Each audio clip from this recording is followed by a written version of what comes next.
bastante atenção nisso aqui. Porque o autor dessa epístola, ele não quer apenas nos lembrar a história como sendo um fim em si mesmo.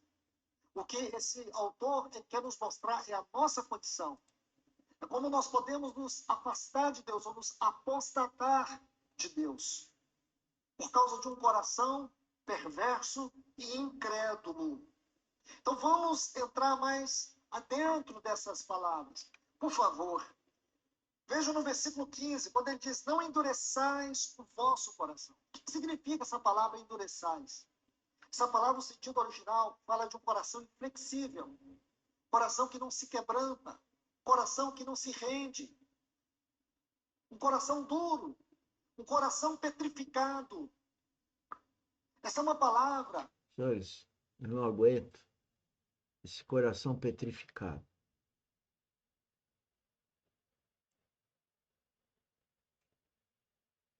É assim que eu vejo.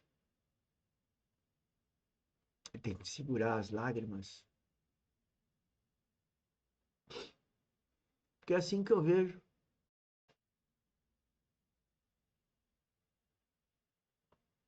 As pessoas com um coração petrificado, que não ouvem a voz de Deus. Porque não existe coisa melhor para nós que ouvir a voz de Deus Pai. Imagina você que tenha tido um pai que você ama de paixão e cada vez que ele pedia uma coisa, você prontamente atendia seu pai. Portanto, seu pai era um camarada bacana. Deus Pai é infinitamente mais bacana. E eu estou vendo as pessoas não escutarem o próprio pai carnal.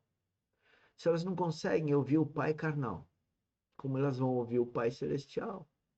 Porque o coração delas estão petrificado. E o meu medo é que ele não seja quebrantado.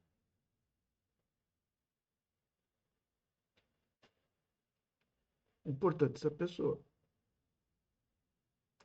Não vai ter lugar na Nova Jerusalém. E como eu creio nisso,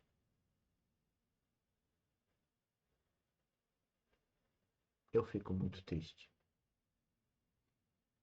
E eu vivo uma solidão dessas pessoas.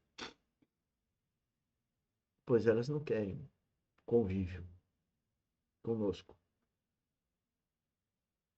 Eu parco convívio que tem. São por interesses e coisas do mundo. Não por causa do Cristo em nós. Essa é a vida. Essa é a cruz de um cristão. Não é a minha em particular. Esse é um problema de todos os cristãos verdadeiros. Aqueles que nasceram em Cristo. Aqueles que vivem em Cristo. E que têm a habitação de Cristo em si.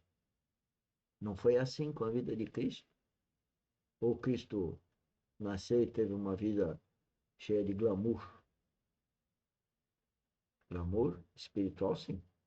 Não humano.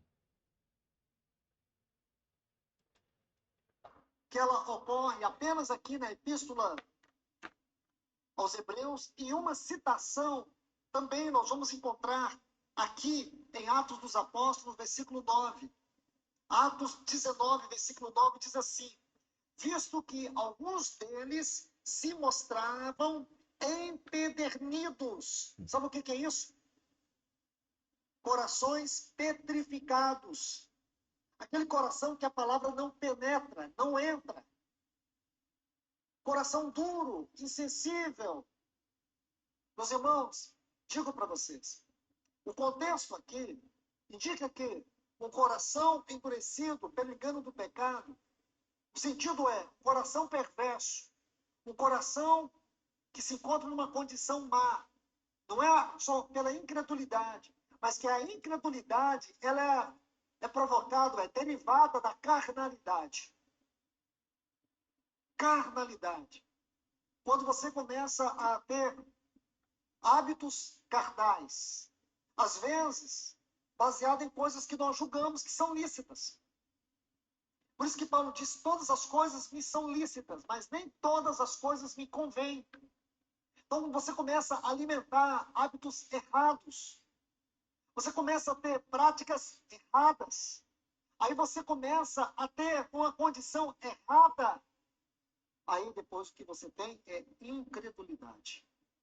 Você começa a raciocinar a palavra de Deus ou analisar a palavra de Deus com um coração petrificado, um coração carnal, um coração em uma condição má. Como é a descrição dessa palavra, perverso. Veja, no versículo 9, por favor, volte aí, Hebreus 3:9. Ele diz, onde vossos pais me tentaram, pondo-me à prova. Observe bem. Onde vossos pais me tentaram, pondo-me à prova. Essas duas palavras exprimem a mesma ideia. Esse tipo de exagero linguístico, alguns chamam isso de uma tautologia, uma redundância, do ponto de vista literário. Nós não podemos olhar e avaliar a palavra de Deus assim. Nós temos que avaliar quando os escritores, inspirados pelo Espírito Santo, eles exercem aquilo que eles chamam de tautologia, redundância, exagero de linguagem. É porque eles querem fazer uma afirmação contundente sobre a seriedade, sobre a gravidade de alguma condição ou mesmo um comportamento. Então ele está dizendo aqui, onde vossos pais me tentaram, me pondo à prova. Essas duas palavras exprimem a ideia de desconfiança. É duvidar de Deus. Coração incrédulo é um coração que duvida de Deus. Muitas vezes, nós não percebemos isso. Mas as nossas atitudes, a nossa forma de viver, é uma demonstração daquilo que esse capítulo está tratando. Dessa condição, dessa exortação, que é um exemplo muito óbvio. Mateus, capítulo 25, na parábola das 10 virgens. Então, em primeiro lugar, você vai ver as 10 virgens, que revela a condição geral da igreja. Isto é, a igreja do Senhor, ela é uma totalidade de virgens. Só que ali você vai ver um detalhe. 5 eram prudentes e 5 eram nécias. Nécias. O que essas nécias nos falam? De incredulidade. O nécio é aquele que ele vive como se Deus não existisse. No sentido muito simples, daquilo que nós já temos aqui estudado muitas vezes. Nécio é o religioso, é o espiritualista. Eu vou parar por aqui e eu pretendo continuar isso na próxima live. Mas veja, ó, nécio é o religioso. Nécio, aquele que vive sem Deus. Nécio, aquele que é espiritualista, ele pode falar de Deus. E falar bem, falar bastante. Mas ele não vive uma realidade com Deus, uma realidade espiritual.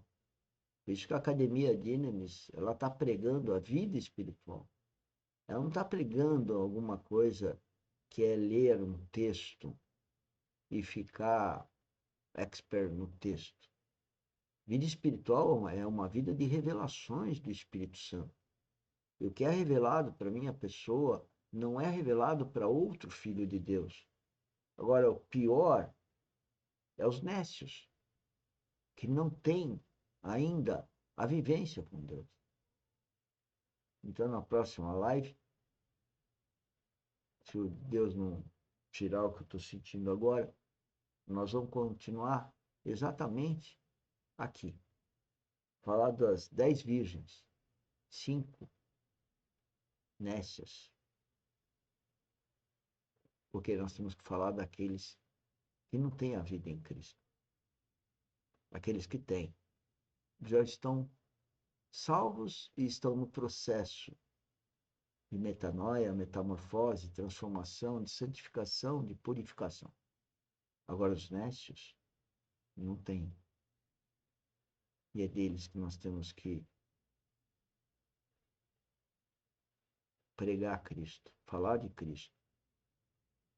Eles terão momentos difíceis, e esses momentos difíceis, que é a grande oportunidade para eles procurarem em Cristo, em Deus, a orientação. Só que os jovens não procuram nem os seus pais. Como eles vão poder procurar em Deus? Muitos pais não têm também o discernimento espiritual, mas é aqueles que têm, que também não são procurados. São ridicularizados, né, inclusive pelos próprios filhos. E eu me coloco como um deles. E acredito que não sou o único. Eu acredito que a grande maioria, que o próprio Jesus Cristo na cruz tinha sua mãe, mas não tinha seus irmãos de sangue. Nem os discípulos, que andaram 3 anos e meio com ele. Tudo pela falta da vida espiritual. No entanto, que os discípulos mudaram radicalmente depois da morte e ressurreição e a vinda, o derramamento do Espírito Santo em Pentecostes. Tchau. Bom almoço de domingo. Muito obrigado. E desculpe as minhas emoções, mas elas vêm do Deus Pai, que nos traz muita alegria. É um heterodoxo ter uma vida cristã verdadeira e viver nesse mundo. Mas isso foi o que Deus tem para nós, filhos de Deus, cada um carregando a sua cruz de acordo com o propósito que ele tem em cada um de nós. Tchau, tchau.